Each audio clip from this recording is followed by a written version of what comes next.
Alors on va revenir sur ces scènes ô combien inquiétantes, on les a vues aux États-Unis. En parallèle de l'action gouvernementale et fédérale, il y a aussi ces citoyens qui prennent leurs responsabilités.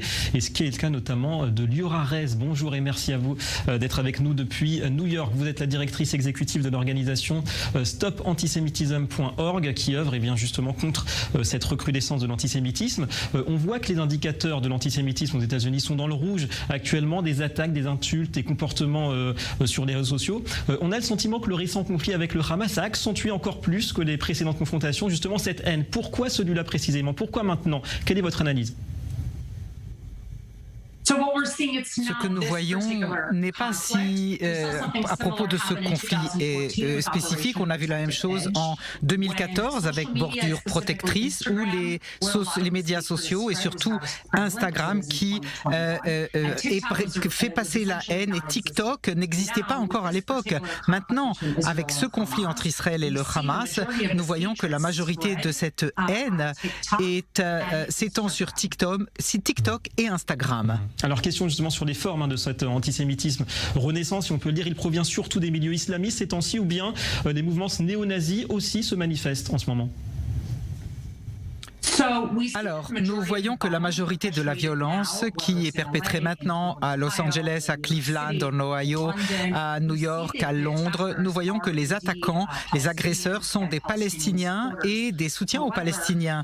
Mais leur message est comme celui des néo-nazis et sur les réseaux sociaux et divers canaux, et leur haine que on voyait contrôler sur les réseaux sociaux, et maintenant cela va vers la rue contre les Juifs. Et dans l'esprit des antisémites, pour vous, Liora Rez, il y a un lien évident entre Israël et n'importe quel Juif, qu'il soit pratiquant ou pas, démocrate, républicain, réformiste ou orthodoxe?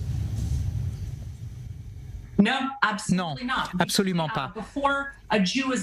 Avant qu'un juif ne soit attaqué, il ne demande pas aux juifs « t'es de droite ou t'es de gauche, t'es réformé ou conservateur ».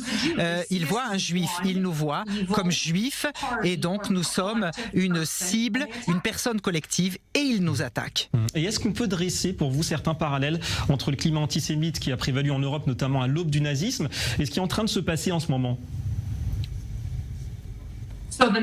Écoutez, la différence principale et la plus importante, c'est que maintenant il y a l'État d'Israël, alors que dans les années 30 et 40, malheureusement, ça n'était pas le cas.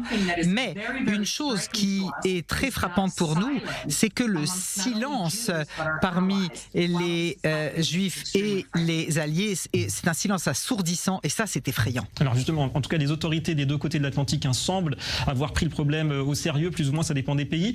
Ça devient l'un des grands défis, en tout cas, des prochaines années pour l'Occident? La police américaine fait un travail formidable en termes d'appréhension des agresseurs. Le problème est de savoir qu'est-ce qui se passe une fois que ces personnes sont arrêtées. Nous avons beaucoup de problèmes à New York. Beaucoup de ces personnes sont automatiquement relâchées sans condition et continuent ainsi et peuvent continuer leurs attaques contre les Juifs encore davantage.